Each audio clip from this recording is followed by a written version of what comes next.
Hi dear friends, company board LGS പരീക്ഷ ലക്ഷ്യം വെച്ച് നമ്മുടെ പഠന ക്ലാസ് ഇന്ന് 4ാമത്തെ ക്ലാസ്സാണ്. എങ്ങനെ ക്ലാസ്സിനെ ക്രമീകരിക്കും, ഏത് രീതിയിലാണ് നമ്മൾ പഠിക്കാൻ ഉദ്ദേശിക്കുന്നത് തുടങ്ങിയ കാര്യങ്ങൾ ഇതിനു മുമ്പുള്ള വീഡിയോകളിൽ നമ്മൾ അപ്ലോഡ് ചെയ്തിട്ടുണ്ട്. ചാനലിൽ കയറി വീഡിയോസ് ഒന്ന് കണ്ടു നോക്കുക. അപ്പോൾ കണക്കെന്ന് പറയുമ്പോൾ എല്ലാവരും ഭീകരമായിട്ട് വിചാരിച്ചു വെച്ചിരിക്കുന്ന എന്തോ ഒന്നാണ് കണക്ക്. പക്ഷേ കണക്കിൽ നമുക്ക് മുഴുവൻ മാർക്കും സ്കോർ ചെയ്യാനൊക്കും. കാരണം ചോദ്യം റഫ് പേപ്പർ സ്പേസിൽ പ്രൊവൈഡ് ചെയ്തിരിക്കുന്ന സ്ഥലത്ത് നമ്മൾ കണ്ടെത്തുമ്പോൾ കറക്റ്റ് ഉത്തരം തന്നെ ഡയറക്റ്റ് നമുക്ക് അവിടെ വെച്ച് കിട്ടുക. അപ്പോൾ നമുക്ക് കൺഫർമേഷനായി നമ്മുടെ ആ ഉത്തരം ശരിയോ തെറ്റോ എന്നത്. അതുകൊണ്ട് തന്നെ ഓപ്ഷനിൽ നോക്കാതെ കണക്കുകൾ ചെയ്യാൻ പരിശീലിക്കുക.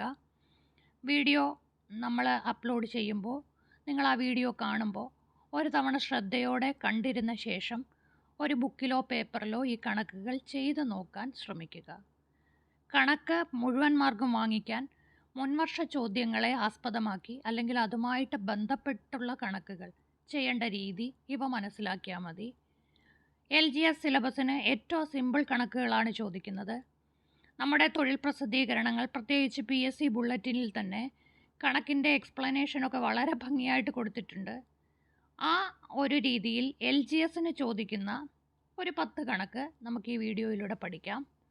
അപ്പോൾ നമ്മൾ പഠിക്കുന്നത് SCERT, സയൻസ്, സോഷ്യൽ, അതുപോലെ തന്നെ കണക്ക്, മുൻവർഷ ചോദ്യപേപ്പർ, കറണ്ട് അഫെയർ ഇതെല്ലാം പഠിക്കും. എല്ലാത്തിൻ്റെയും ആദ്യ ക്ലാസ്സുകൾ നമ്മൾ അപ്ലോഡ് ചെയ്തിട്ടുണ്ട്. അതെല്ലാം സ്ഥിരം കണ്ട് മുന്നോട്ട് പോവുക. 500നും 1000നും ഇടയിൽ 9ൻ്റെ എത്ര ഗുണിതങ്ങളുണ്ട്? ഇത് ഏറ്റവും ചെറിയ ടോപ്പിക്കിൽ നമുക്ക് ചോദിക്കാം. സംഖ്യകൾ, അടിസ്ഥാന ക്രിയകൾ എന്ന് നമുക്കൊരു ചാപ്റ്റർ ഉണ്ട്. അതിൽ ചോദിക്കാൻ സാധ്യതയുള്ള ചോദ്യമാണ്. ഇതിൽ 500നും 1000നും ഇടയിൽ 9ൻ്റെ എത്ര ഗുണിതങ്ങളുണ്ട്? ഇത് ചെയ്യാൻ 500നെ 9 കൊണ്ട് ഹരിക്കുക, 1000നെ 9 കൊണ്ട് ഹരിക്കുക. അതിനുശേഷം ആ ഹരണഫലം ശിഷ്ടം വിട്ടേക്കുക.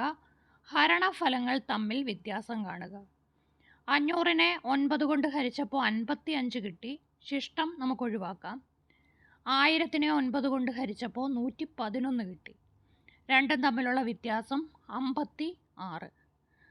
അപ്പോൾ 500നും 1000നും ഇടയിൽ 9 കൊണ്ട് നിശേഷം ഹരിക്കാൻ പറ്റുന്ന, അതായത് 9ൻ്റെ ഗുണിതങ്ങൾ 56 എണ്ണം ഉണ്ട് എന്നതാണ് ഉത്തരം. അടുത്ത ദീർഘചതുരം നമ്മുടെ LGSൻ്റെ സിലബസിലില്ല. ശതമാനമുണ്ട്. ലാഭം, നഷ്ടം, ശതമാനം തുടങ്ങിയവ നമ്മുടെ സിലബസിലുണ്ട്. ഒരു വാഹനത്തിൻ്റെ വില 30% കൂടി. വില 30% കൂടിയപ്പോൾ വിൽപ്പന 30% കുറഞ്ഞു. വില കൂടിയതുകൊണ്ട് ആൾക്കാർ വാങ്ങാനൊന്നും മടിച്ചു. കച്ചവടത്തിൽ ആകെ ലാഭമോ നഷ്ടമോ? നഷ്ടമെങ്കിൽ എത്ര ശതമാനം, ലാഭമെങ്കിൽ എത്ര ശതമാനം? ഇവിടെ നമ്മൾ ആ ഒരു പോയിൻ്റ് കാണാതെ പഠിച്ചു വയ്ക്കുക. ഒരേ ശതമാനം തന്നെ കൂടുകയും കുറയുകയും ചെയ്താൽ ഫലം നഷ്ടമാണ്. ഒരേ ശതമാനം കൂടുകയും കുറയുകയും ചെയ്യുമ്പോൾ നഷ്ടമാണ്. നഷ്ടം x²/100%. x% കൂടുകയും x% തന്നെ കുറയുകയും ചെയ്താൽ ഫലത്തിലുണ്ടാകുന്ന നഷ്ടം x² ആയിരിക്കും. അതായത് ഇവിടെ x 30% കൂടി 30% കുറഞ്ഞു. അപ്പോൾ 30ൻ്റെ സ്ക്വയർ വർഗം 900. 900/100 അഥവാ 9% അവിടുത്തെ നഷ്ടം. നിങ്ങൾക്ക് വ്യക്തമായിട്ട് മനസ്സിലായി എന്ന് ഞാൻ കരുതുന്നു. അടുത്ത ചോദ്യം, ഒരു ബോട്ട് ഒഴുക്കിനനുകൂലമായിട്ടും ഒഴുക്കിനെതിരെയായിട്ടും 2 വ്യത്യസ്ത വേഗതയിൽ സഞ്ചരിക്കും. അപ്പോൾ ആ നദിയിലെ ഒഴുക്കിൻ്റെ വേഗതയാണ് നമ്മളോട് ചോദിച്ചത്. ഒഴുക്കിന് അനുകൂലമായിട്ട് സഞ്ചരിച്ച വേഗത 21 km/h. ഒഴുക്കിനെതിരായിട്ട് സഞ്ചരിച്ച വേഗത 9 km/h.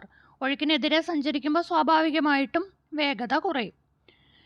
അപ്പോൾ ഒഴുക്കിൻ്റെ വേഗത കണ്ടുപിടിക്കാൻ ഈ വേഗതകൾ തമ്മിൽ കുറച്ചിട്ട് 2 കൊണ്ട് ഹരിക്കുക. ഒഴുക്കിന് അനുകൂലമായ 21 മൈനസ് ഒഴുക്കിന് എതിരെയുള്ള 9, 12/2 ഉത്തരം 6 km/h. അടുത്ത വൃത്തസ്തംഭം നമ്മുടെ സിലബസിലില്ല. അടുത്ത ചോദ്യവും സംഖ്യകൾ അടിസ്ഥാന ക്രിയയ്ക്കകത്ത് നമുക്ക് എടുക്കാം. 38ൻ്റെ സ്ക്വയർ 1444 ആണെങ്കിൽ 3.8ൻ്റെ സ്ക്വയർ അധികം 0.38ൻ്റെ സ്ക്വയർ അധികം 0.038ൻ്റെ സ്ക്വയർ. ദശാംശ സംഖ്യകൾ നമുക്ക് സിലബസിൽ പഠിക്കാനുണ്ട്.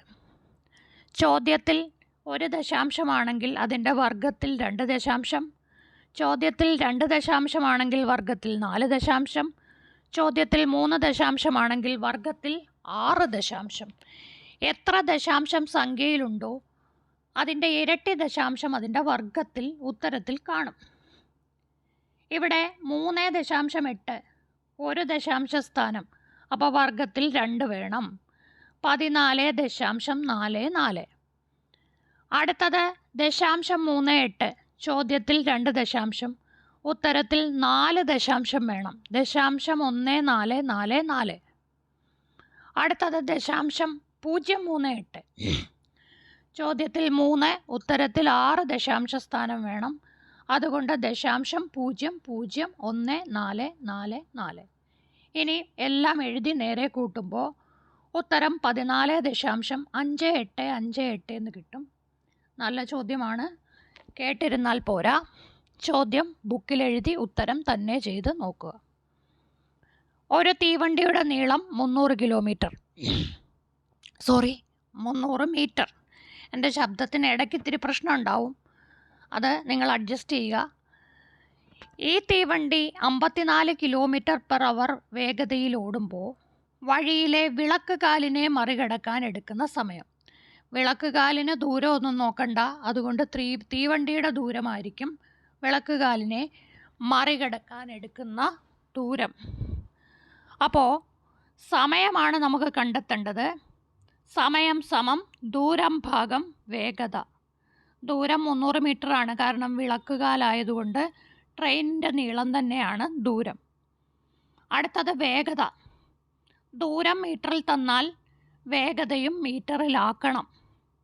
km/h തരുന്ന വേഗതയെ മീറ്റർ/സെക്കൻഡ് ആക്കണമെങ്കിൽ ഇവിടെ ചെയ്തിരിക്കുന്നത് പോലെ 5/18 കൊണ്ട് ഗുണിക്കണം. 5/18 കൊണ്ട് ഗുണിക്കുമ്പോൾ 15 മീറ്റർ/സെക്കൻഡ് എന്ന് കിട്ടും. 300/15 20 സെക്കൻഡ്. ഉത്തരം 20 സെക്കൻഡ്. അടുത്ത ചോദ്യം, 3-നേക്കാൾ വലുതും 9/4-നേക്കാൾ ചെറുതുമായ ഭിന്നസംഖ്യ എത്ര? 3/4 എന്ന് പറയുമ്പോൾ നമ്മൾ ഹരിച്ചു നോക്കുക. 3-നെ 4 കൊണ്ട് ഹരിക്കുമ്പോൾ 3-നെ 4 കൊണ്ട് ഹരിച്ചു 0, 0.7 പ്രാവശ്യം 28, 2, അങ്ങനെ 0.7 എന്ന് കിട്ടും. 9-നെ 4 കൊണ്ട് ഹരിക്കുമ്പോൾ 2.25. അടുത്തത് നമുക്ക് ഉത്തരം ചെയ്ത് നോക്കണം, കാരണം നമുക്ക് കിട്ടേണ്ട സംഖ്യ 0.7-നും 2.25-നും ഇടയിലുള്ള സംഖ്യ ആയിരിക്കണം. അപ്പോൾ നമ്മൾ തന്നിരിക്കുന്ന ഓരോ ഭിന്നത്തെയും ഹരിച്ചു നോക്കുക. 8-നെ 3 കൊണ്ട് ഹരിക്കുക, അപ്പോൾ 2.25-നേക്കാൾ വലിയ സംഖ്യ കിട്ടും. അടുത്തത് 11-നെ 6 കൊണ്ട് ഹരിക്കുക. ഇങ്ങനെ ഓരോന്നും ഹരിച്ചു നോക്കുമ്പോൾ 0.7-നും 2.25-നും ഇടയിൽ വരുന്ന സംഖ്യ 11/6 ആണ്. അടുത്തത് വില കാണുക. ഭിന്നസംഖ്യയുടെ ഭാഗത്ത് നിന്നുള്ള സങ്കലനം. 3/4 അധികം 1/2 ന്യൂനം 1/4 ന്യൂനം 1/8. താഴെ തന്നിരിക്കുന്ന സംഖ്യകളെല്ലാം എഴുതിയിട്ട് അതിൻ്റെ ലസാഗു കണ്ടുപിടിക്കുക. ലസാഗു കണ്ടുപിടിക്കേണ്ട രീതിയാണ് അവിടെ ബോക്സിൽ എഴുതിയിരിക്കുന്നത്. ആദ്യം 2 കൊണ്ട് ഹരിച്ചു, 2 1 2 4 എന്ന് കിട്ടി. വീണ്ടും 2 കൊണ്ട് ഹരിച്ചു, 1 1 1 2 എന്ന് കിട്ടി. ഇനിയും ചെറുതാക്കാൻ ഒക്കത്തില്ല, അപ്പോൾ 2 × 2 × 2 8 അവിടുത്തെ ലസാഗു. ലസാഗുവിനെ ഛേദം കൊണ്ട് ഹരിക്കും, അംശം കൊണ്ട് ഗുണിക്കും. താഴെ ലസാഗു എഴുതി. ആദ്യ ഭിന്നസംഖ്യയുടെ ഛേദം 4, 8-നെ 4 കൊണ്ട് ഹരിച്ചപ്പോൾ 2, 3 കൊണ്ട് ഗുണിച്ചപ്പോൾ 6, അധികം 8-നെ 2 കൊണ്ട് ഹരിച്ചപ്പോൾ 4, 1 കൊണ്ട് ഗുണിച്ചപ്പം 4 തന്നെ. 6 + 4 ഇതുപോലെ തന്നെ എഴുതുക. 6 + 4 - 2 - 1 / 8. ഉത്തരം 7/8 എന്ന് കിട്ടും. വാർഷിക പലിശ അല്ലെങ്കിൽ ബാങ്കിലെ പലിശ നമുക്ക് സിലബസിലില്ല. അംശബന്ധം നമ്മുടെ സിലബസിലില്ല. അടുത്തത് 500 വരെയുള്ള എണ്ണൽ സംഖ്യകളുടെ ശരാശരി എത്ര? 500 വരെയുള്ള എണ്ണൽ സംഖ്യകളുടെ ശരാശരി എത്ര? 500 വരെയുള്ള സംഖ്യകളുടെ തുക കാണാൻ n × n+1/2. n × n+1/2. ഇവിടെ ശരാശരിയാണ് കാണേണ്ടത്. അതുകൊണ്ട് തുകയെ എണ്ണം കൊണ്ട് ഹരിക്കണം. n × n+1/2നെ n കൊണ്ട് ഹരിക്കുമ്പോൾ n ഉം ക്യാൻസലാകും. ഉത്തരം n+1/2 എന്ന് കിട്ടും. 500 + 1 501. 501/2 250 എന്നാണ് ഉത്തരം കിട്ടുന്നത്. മുകളിലത്തെ കണക്കൊന്ന് നോക്കിയേക്കാൻ നമ്മുടെ സിലബസിൽ അംശബന്ധം ഇല്ലെങ്കിൽ പോലും. രണ്ട് സംഖ്യകളുടെ അംശബന്ധം 3:4. അവയുടെ ലസാഗു 180. എങ്കിൽ സംഖ്യകളുടെ തുക എത്ര? അതാണ് നമ്മൾ കണ്ടെത്തേണ്ടത്. സംഖ്യകളുടെ തുക കാണാൻ ലസാഗു അംശബന്ധമാണ് തന്നിരിക്കുന്നതെങ്കിൽ ലസാഗുവിനെ അംശബന്ധം കൊണ്ട് ഹരിച്ചാൽ മതി, സംഖ്യകൾ കിട്ടും. ലസാഗുവിനെ 180നെ 3 കൊണ്ട് ഹരിക്കുമ്പോൾ 60, 180നെ 4 കൊണ്ട് ഹരിക്കുമ്പോൾ 45. അപ്പോൾ സംഖ്യകൾ 60ഉം 45ഉം. അതിൻ്റെ തുക 105. അപ്പോൾ ഏകദേശം സിലബസിലില്ലാത്ത 3 ചോദ്യങ്ങൾ ഒഴിവാക്കിയിട്ട് 9 ചോദ്യങ്ങളാണ് നമ്മളിവിടെ ചെയ്ത് പഠിച്ചത്. ആ ചോദ്യങ്ങൾ നിങ്ങൾ സ്വയം ഒന്ന് മനസ്സിലാക്കി ചെയ്തു നോക്കുക. ഉത്തരം മനസ്സിലായില്ലെങ്കിൽ വീണ്ടും വീഡിയോ ഒരു തവണ കൂടി കേട്ടു നോക്കുക. തീർച്ചയായിട്ടും വീഡിയോയെക്കുറിച്ചുള്ള അഭിപ്രായം രേഖപ്പെടുത്തുക. Wish you all the best. Thank you.